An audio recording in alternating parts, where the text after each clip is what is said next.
the homeless camp that is not too far from here that has hundreds of people in it. We actually had a cartel supplied fentanyl, methamphetamine organization that was supplying that camp. They actually had a structure they had built in there, and it was protected by armed guards. Yeah. And they were providing drugs for not just the people in the homeless camp, but people were actually coming to the community, which is in a shopping center, residential area around apartments, and coming there to buy their drugs and then leaving. So we've definitely seen, but anytime you have significant increase in the drug supply, you're going to have an increase in gang activity, because they go hand in hand, and that's what we're seeing.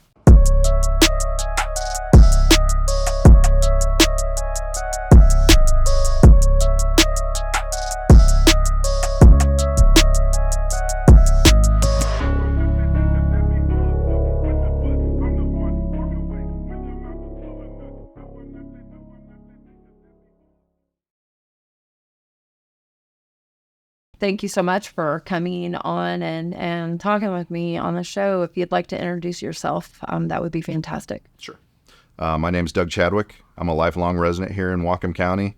I'm the current Undersheriff, and I'm a 29-year veteran of the Whatcom County Sheriff's Office. So I know we talked about, we're here in Bellingham, Washington, which is in Whatcom County, and a place that I've called home my entire life. That's a really long time to be here. And so just over the period of your life, and as well as your experience with the Sheriff's Office, how much has Bellingham changed since you've been here? Well, Bellingham, I graduated high school in 1988. Okay. And the mall had just come in, and this whole area that we're in right now really didn't exist. It was still rural.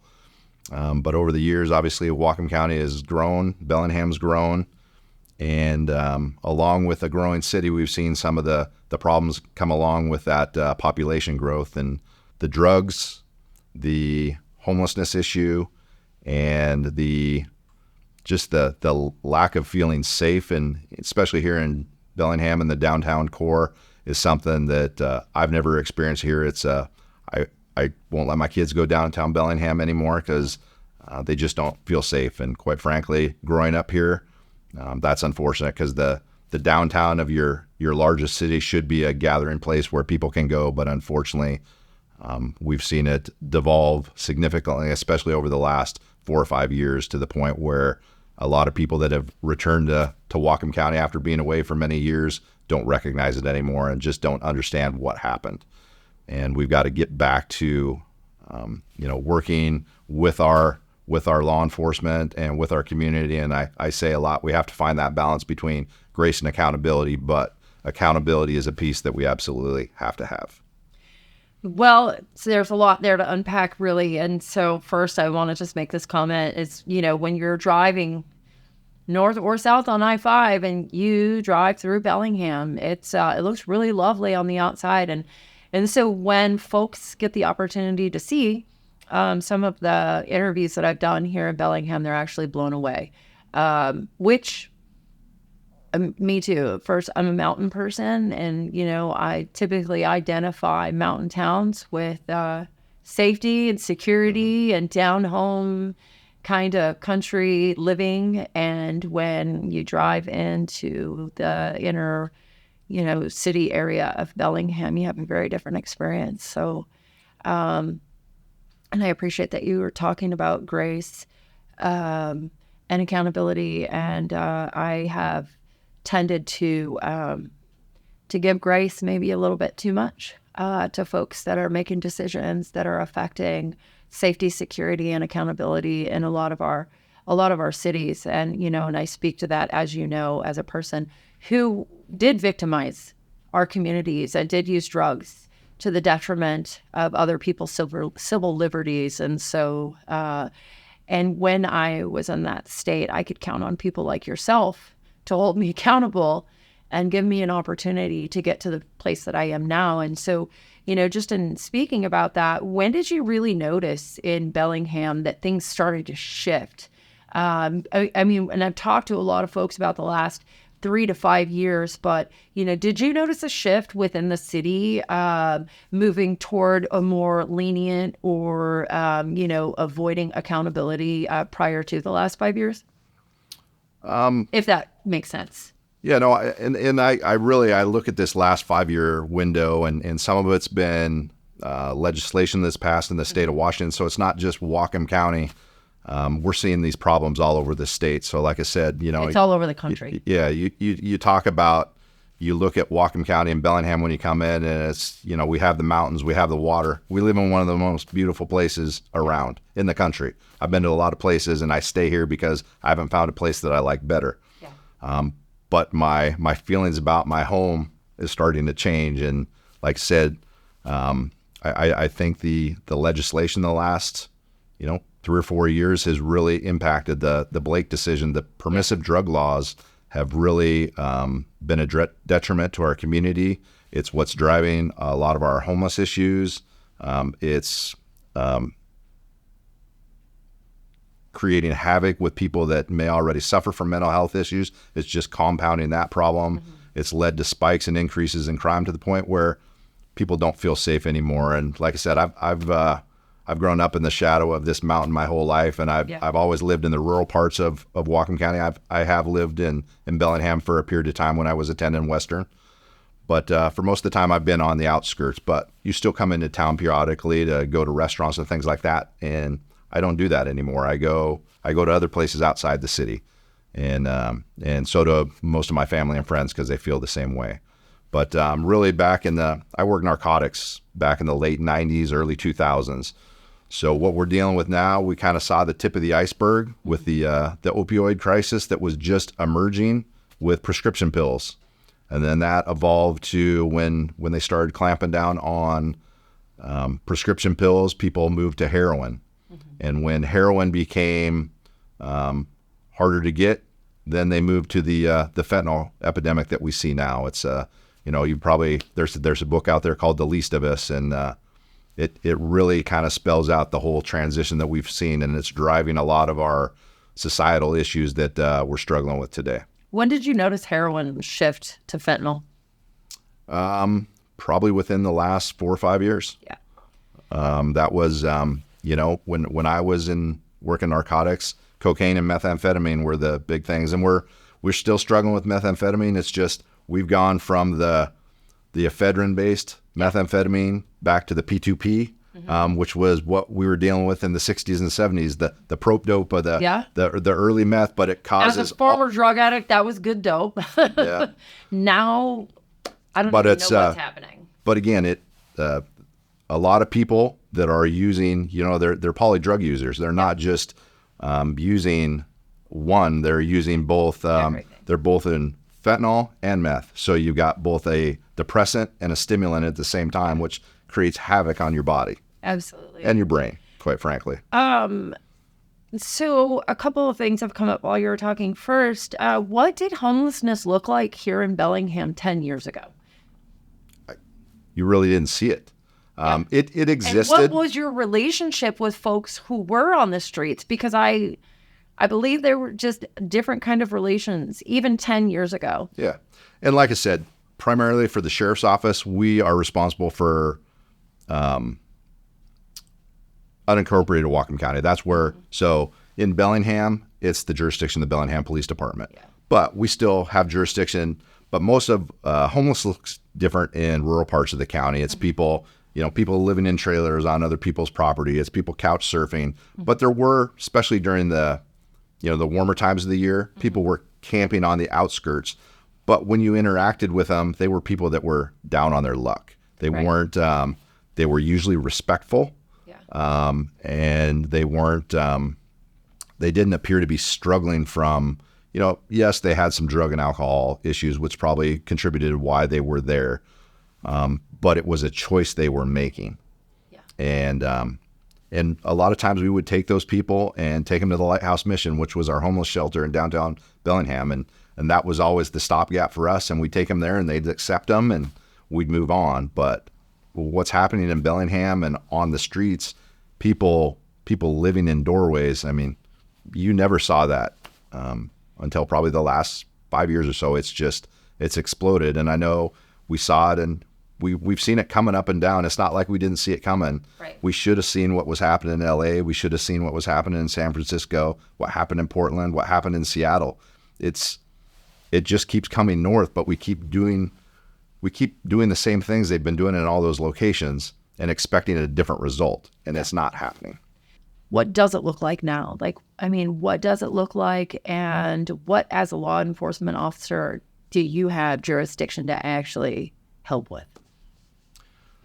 So obviously, you can't not see it. It's everywhere. It's prevalent, and it's not just seeing the homeless camps and the people walking down the street having a argument with themselves or something. What in their mind? And we tell people all the time, I believe that you hear what you're hearing and you see what you're seeing, but that's not the reality. But I see people walking around, and I see people laying on the streets, and what some people think we should let that continue and provide them things. What people see as compassion, I see as cruelty. It's not compassionate to let people sleep on the streets.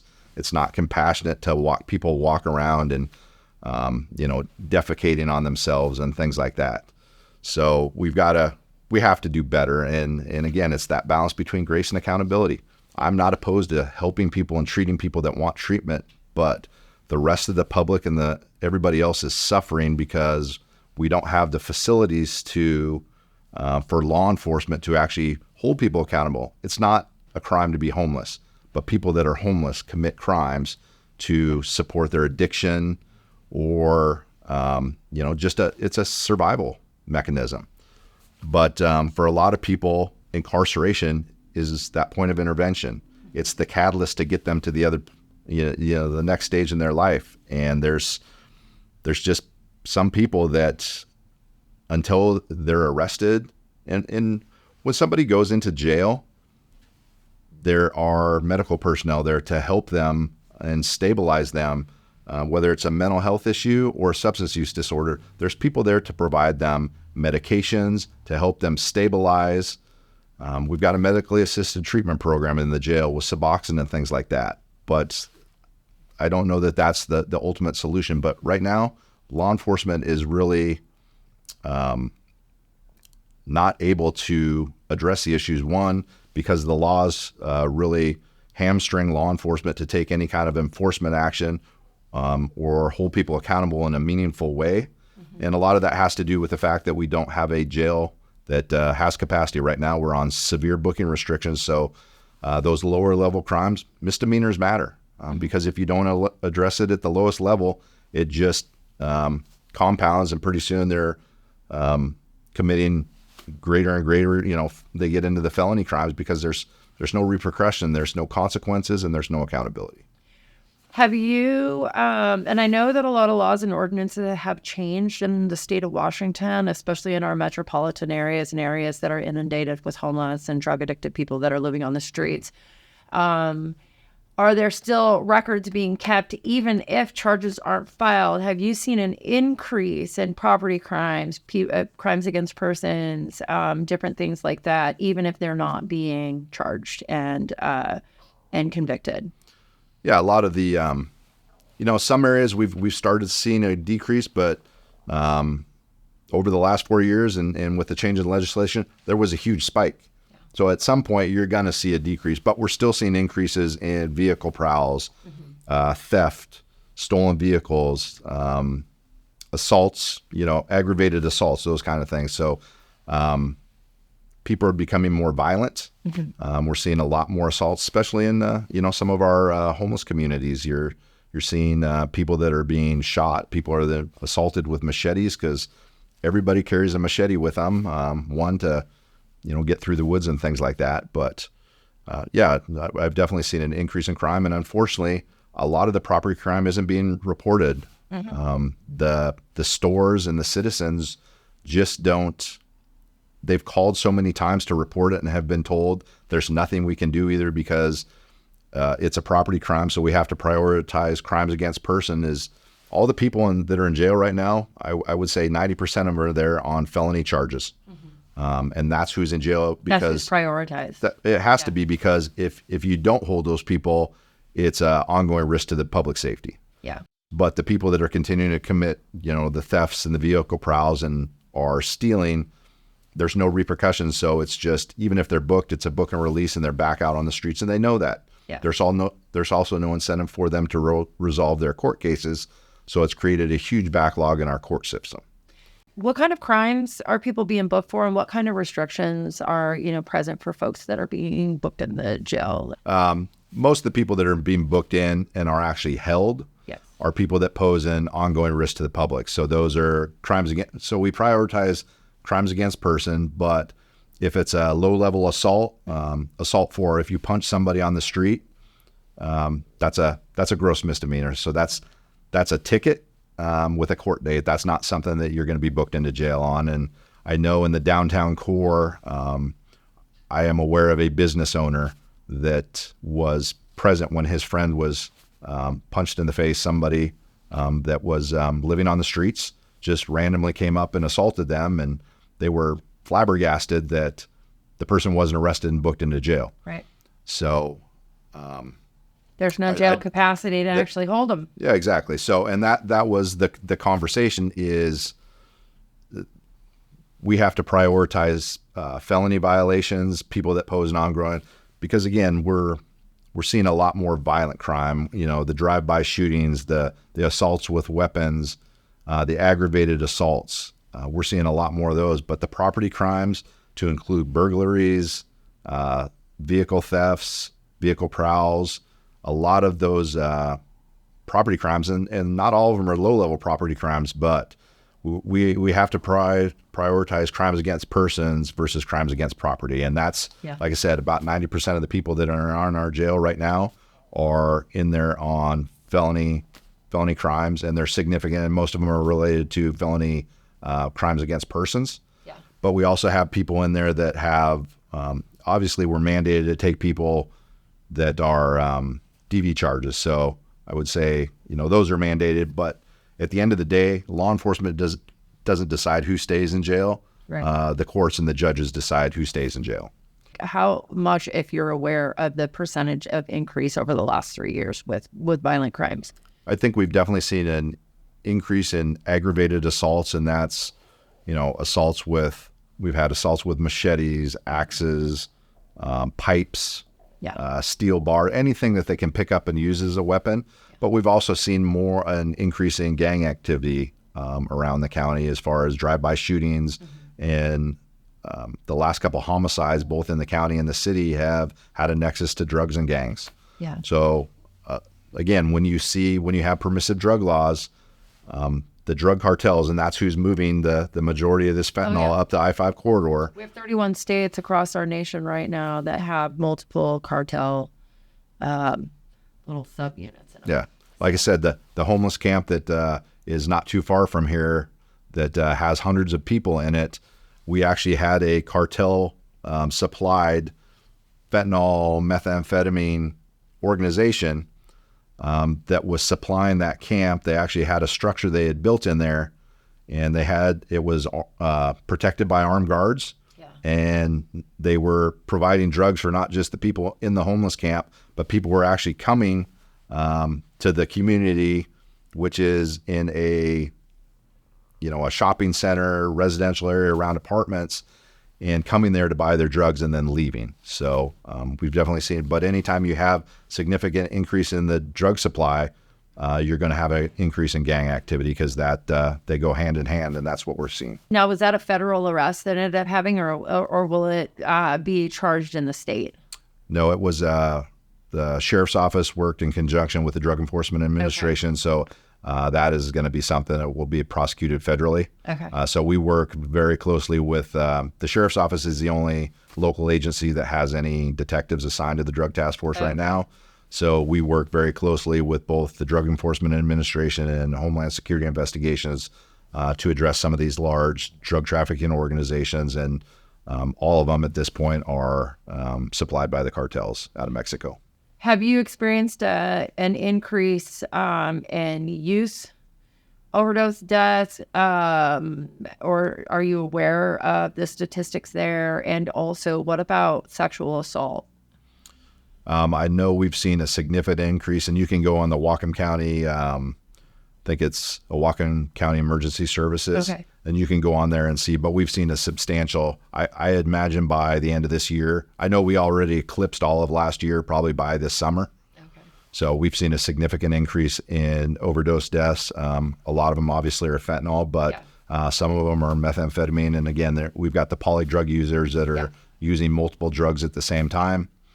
Obviously, Narcan is, that's kind of Isn't it taking like 6+ doses to bring somebody out of a fentanyl overdose? some of those. And then we're seeing it in the jail too. We've had significant overdoses, as much as we try and keep that out of the facility, it still gets smuggled in. Yeah. And less than a year ago, we had 5 people go down all at the same time.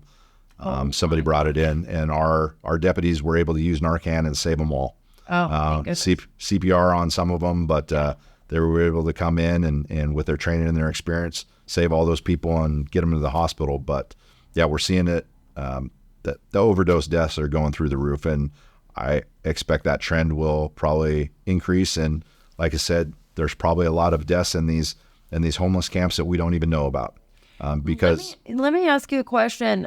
Because as a recovering addict who has been raised in the drug world my entire life, and I just turned 51, I have experienced more death in the last couple years than ever in my entire life. I can probably name 30 people directly connected to me that have died just within the last year alone. Have you experienced an increase in death like that in your profession just over this last 3 years than ever throughout your entire profession? Oh, absolutely. Yeah. Yeah. It's, nobody needs the numbers. Right. I don't have to tell people crime is increasing. Right. In Bellingham, because they see it, they feel it, they just feel unsafe. It's the same thing with the overdoses. I don't know a person, either a family member or a friend, that doesn't know somebody that knows somebody that has died. Yeah, it's either directly their family Kids or all the way to old people. Yeah, we're losing that. They're marketing it for school-aged kids now. I know. They're putting Narcan in the vending machines in schools in our area. So, but there a lot of these other drugs that used to be, the cocaine, the methamphetamine, they're starting to lace that with fentanyl. I already know. I have friends that are just meth heads, and I have friends that are still in active addiction because, of course, I try to share my stuff publicly, who have told me that they have OD'd, and they don't even use opiates. Yeah. So they've OD'd on fentanyl just smoking meth. And some people, we've heard of people that will, if they're using both fentanyl and meth, they will intentionally overdose and then have them hit them with the Narcan so they get that immediate high of the meth. Because once you cancel out, oh my God. And some of them are actually parking in the back parking lots of the fire halls because they know that the firefighters will run out and save them. Oh my gosh. This is the craziest time I've ever lived in. I agree. So I know that there are encampments, like the one that was behind Winco, and then there's Tollwood. I've just recently learned about Tollwood. And so I know that law enforcement's hands are tied, but can you just talk about like the growing encampment and the things going on there and what can be done and what is being done? And I'm guessing that, the bust that happened that you were talking about, like, I would imagine that, this kind of stuff is going on in all the encampments. Oh, absolutely. And like I said, the encampment we're talking about is within the city limits of Bellingham. So that's not within the primary jurisdiction of the sheriff's office. But certainly we've gone there with Bellingham police officers because they're not going to go in there with one officer or 2 officers. They're going to take a lot more just from a safety perspective. They know there's firearms back there. The citizens hear them being fired daily, and they report those kind of things. So there's a couple hundred people back there. Like I said, when our detectives and our SWAT team went back there to dismantle the drug operation that was going on. So that was in Tollwood.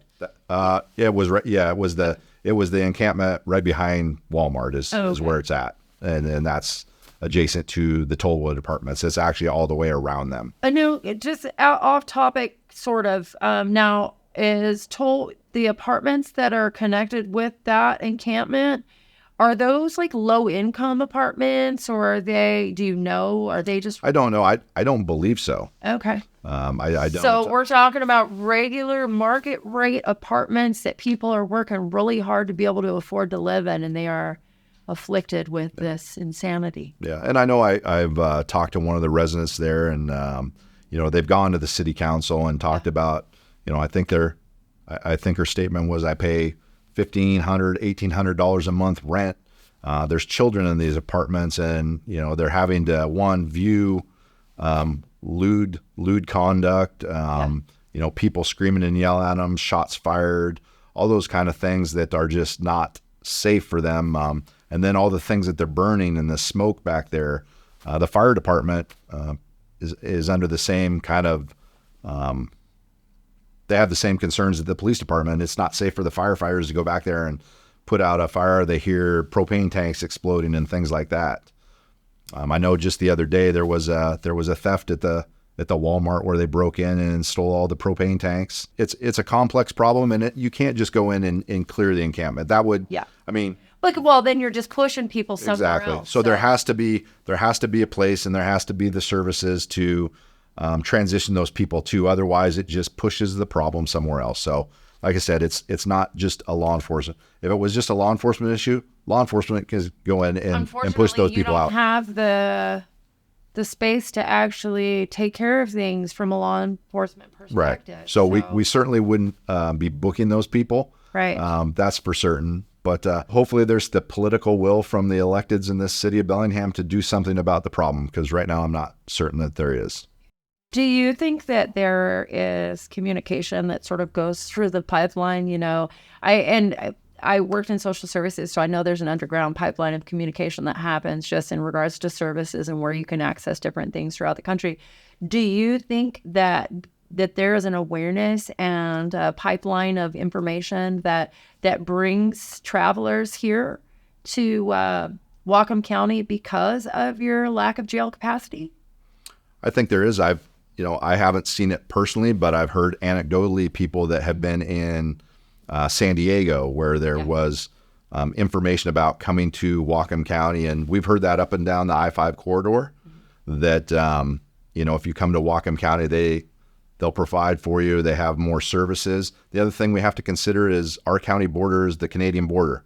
So some people come up here trying to get into Canada, and they get bumped back at the border, and then they stay here. And so that's why we get other people that are out of state. But we've heard from Florida to San Diego and other places where people were told about specifically Bellingham and Whatcom County as a place to come. One, we have a pretty temperate climate, and a place where there's services are provided. Well, and also a lack of ability to be arrested. So that's true. A lot, that would have been attractive to me. Yeah. As an addict who was trying to capitalize on whatever I needed to do to get my needs met. And we're in a really unique time in our society, which I think you can agree. Yeah. So, over the last 3 years, how much has your job changed? As far as law enforcement, I spend a lot of time.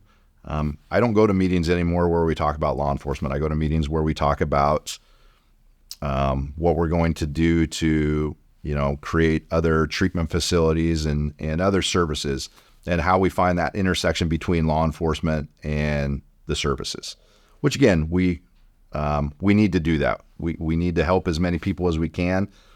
We don't have the capacity within our mental health services, our substance abuse services to help everybody that exists in this community that struggles with addiction and mental health issues. But from a law enforcement perspective, it's really just the legislation between the drug laws, the pursuit laws, changes in use of force, and how law enforcement is viewed. Unfortunately, society has villainized law enforcement to the point where these people signed up to protect their communities, and they're putting their life on the line for perfect strangers every day. But they're not able to do their job right now just because of both the changes in the law on both the local and the state level. And quite frankly, a lot of them are just because of the change in how they view use of force. They don't want to, even somebody that they can arrest, they may hesitate to use force to take people into custody, and when they're justified in doing that, because they're afraid of being villainized, they're afraid of being prosecuted, put in jail for doing what the public asked them to do, which is their job, which is a noble profession. And I give credit to anybody, especially in this time, that is stepping up to come into the profession, because we still need good people, but it is harder and harder to find people that want to come into this profession. So a lot of agencies are struggling with recruitment and retention for those very reasons. And so, yeah, I've seen a lot of changes in not just how we do our job, but how we retain good officers and how we attract new officers for future generations. Yeah, and so that's brought up some really great points. My first question is, why have you stuck around? Why have you made the decision to stick around? And B, have you noticed a barrier lowering, essentially, to try to recruit new officers? So you asked me why I stick around. Yeah, why do you stick around? This is my home. Like I said, I'm born and raised here. I grew up here. I actually, and you may or may not know, but I just ran for sheriff. Okay. Unfortunately, I fell a little short in my campaign, but I'm sorry I couldn't be here to support you during that time. I appreciate that. But I ran because I believe in Whatcom County. I believe in this community. I believe in public safety and the people, and I believe in the men and women of the Whatcom County Sheriff's Office. Yeah. So that's why I stay here. That's why I stay in the profession. But I hit retirement age earlier this year. I didn't have to do it. I didn't have to stay. But like I said, I know how good Whatcom County has been, and I know how good Whatcom County could be, and I'm really focused on getting back to that. And whether it's in law enforcement or whatever I do next, I'll continue to support the men and women in the sheriff's office and this community. So in regards to hiring practices, I have gained a number of different law enforcement friends across the nation. I have some in the state, and I've talked to a couple who have talked about, matter of fact, actually, I think it was Dave, the former prosecutor here, who was talking about different, like the sort of decrease in hiring standards, where there used to be a requirement for a degree, and now a lot of that has changed. Have you noticed that there has been a sort of a barrier lowering just for recruitment purposes? I can say for the Whatcom County Sheriff's Office, we have not. Okay. And quite frankly, we're probably a little unique, but we have not had the challenges recruiting. Oh, good. We've been having good people come to us. A lot of them are local. Yeah. A lot of them are born and raised here. And for the same reason I stay in this profession, they're the next generation. They're coming in because they believe in Whatcom County and they want to keep their community safe. Yeah. So we haven't changed our standards, and we're still attracting people to the organization because of the culture of the organization. If you look at the news, the deputies are still going out and they're still making drug arrests, and they're still doing their job. They're operating within the framework, but they're still going out there and doing what the public expects them to do as much as they can. Yeah. But I've heard anecdotally that other jurisdictions have lowered those standards. Yeah. We don't require a college degree anymore. When I got hired, you had to have a college degree. Yeah.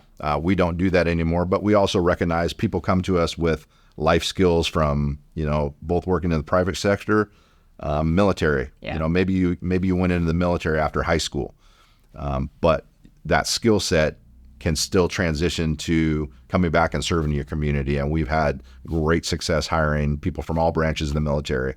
So that's another recruiting thing that we do. But I've heard some of the larger cities have lowered their standards because look at Seattle PD, and I don't know what their hiring standards are, but they have lost so many police officers, and they are struggling because of the environment that they're expected to police in. Yeah. It's hard to go to work and do your job for, again, you're putting your life on the line for perfect strangers when you don't feel appreciated and you don't feel supported. And we see that. A lot of times their hands are tied. Their hands are absolutely tied by the city attorneys and the district attorneys. And so they can't even do the jobs that they're hired for, or their efforts are turned away, when the case comes across the desk of the prosecutor. Yeah. Even when they're out making cases and holding people accountable, those cases aren't being prosecuted. Right.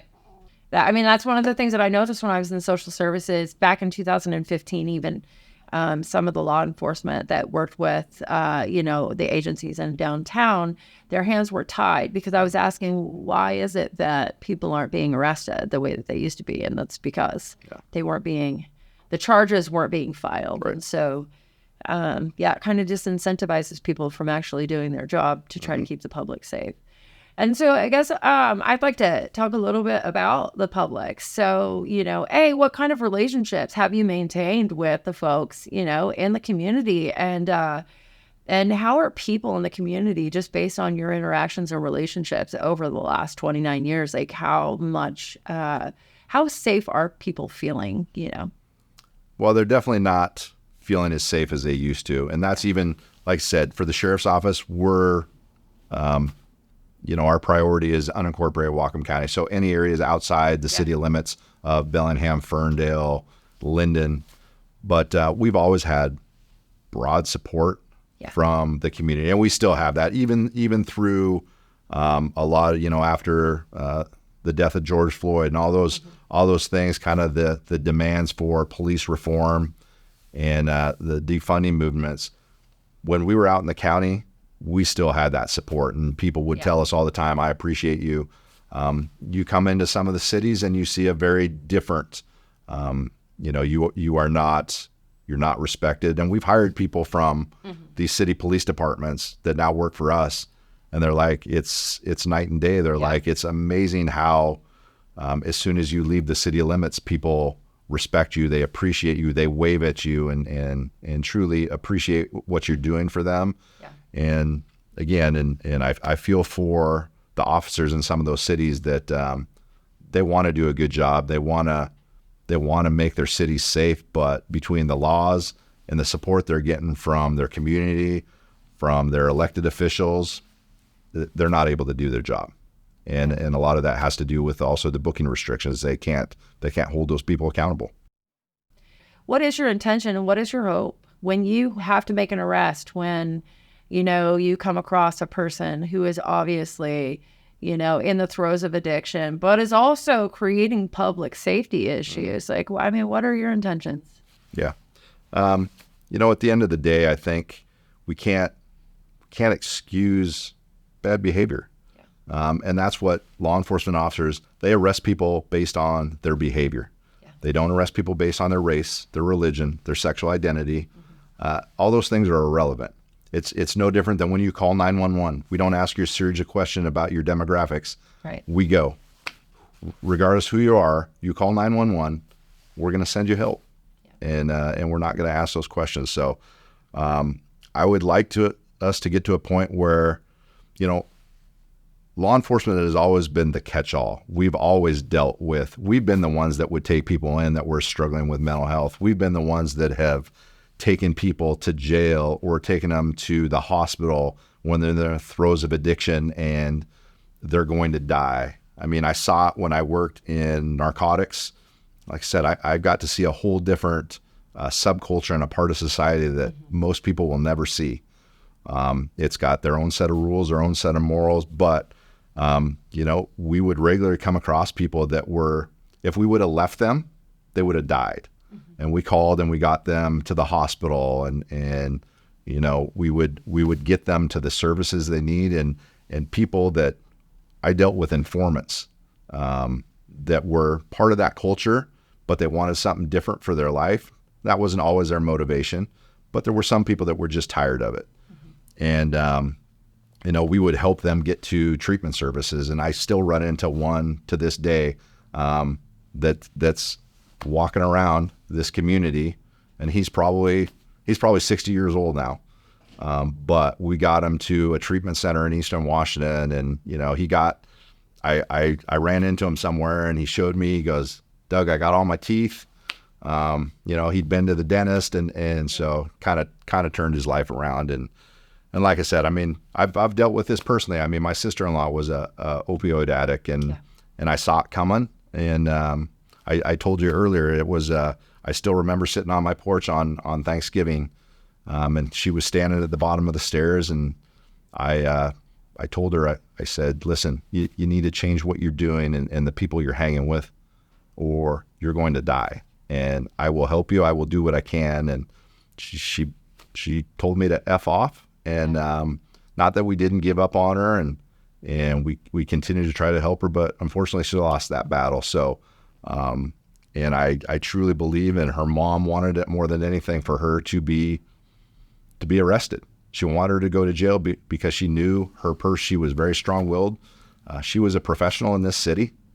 You know, she was well respected and, you know, well thought of, and she just fell into that. You know, for a lot of people, the opioid addiction is no fault of their own. You know, they had surgery, they were in an accident, and that's how hers started. It was surgical procedures, but those opioids were being overprescribed.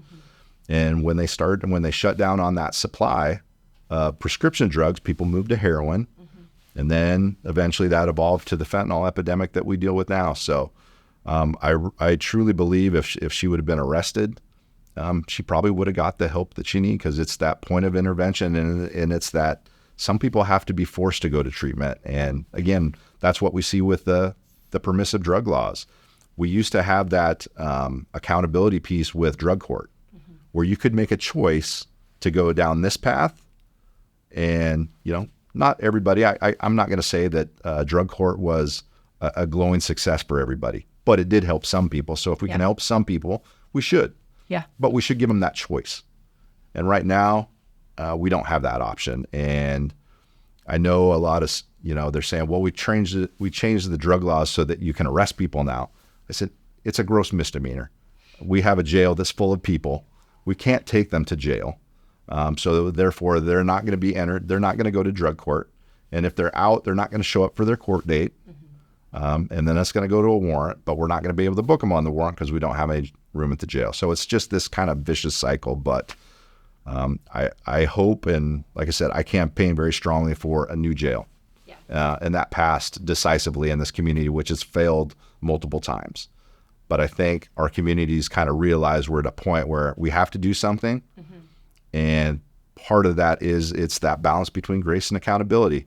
We need to focus on bolstering our treatment options and our support services.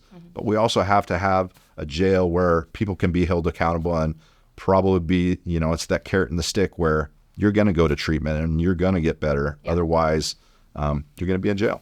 Well, there's a beautiful thing that actually happens when an individual is arrested and they start to come down. There's this period of clarity that occurs. And when you take that period of clarity where a person says, oh my gosh, what am I doing to my life?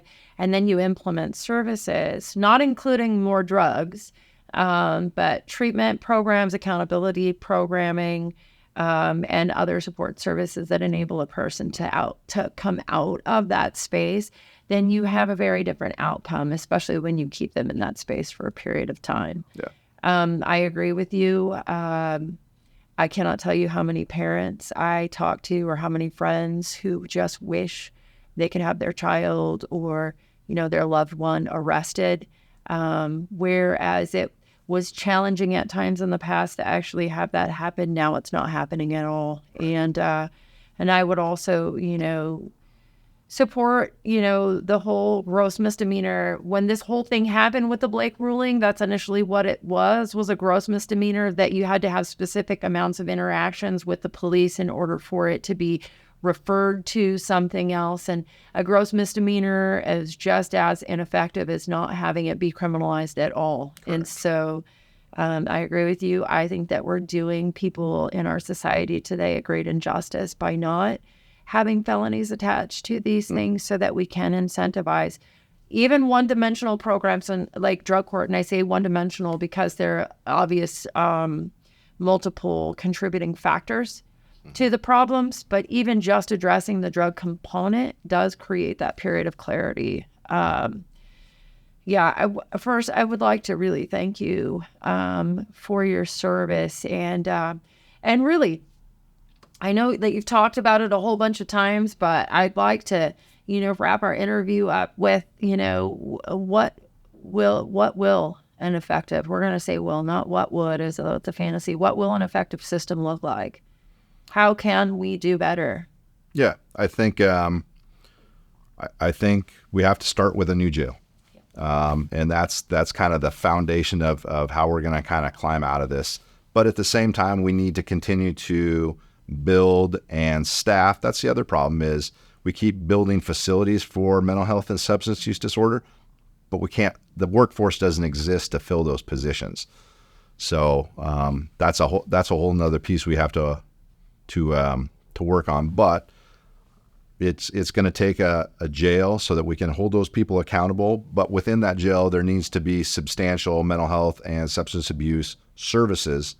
And hopefully when people are there, we have medically assisted treatment like I talked about in the jail now, but it just maintains, I think we need, like you said, it used to be when you went in, you'd actually go through that withdrawal and you'd, at a point you'd be clean and you'd have that clarity because you don't have any of that on board anymore. And I think in some cases, some of these harm reduction strategies they're delaying the inevitable.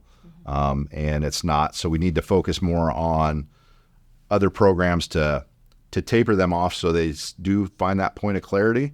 But we also need to have programs within the facility that provide those rehabilitative services, provide them the education and vocational skills, and so that when they leave, there's that warm handoff, and hopefully they go to other programs outside the jail. But somebody's going to have to be there at the door to meet them and walk them to those services.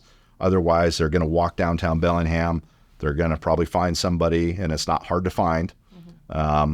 And they're going to go right back to doing the drugs and the other things that got them into jail in the first place. So it's going to take treatment and programs within the facility that's focused on trying to help them have a better life when they're out and integrate back into society. Do you think it's possible for Bellingham and Whatcom County to become the amazing place that it once was? I do. And, I believe in that. Like I said, that's why I've stuck with the profession as long as I have. That's why I ran for sheriff, and I'm still going to be here. My parents live here. Yeah. And so I'll continue to work in whatever capacity I can to get back to where we used to be. Thank you so much for your time. Thank you.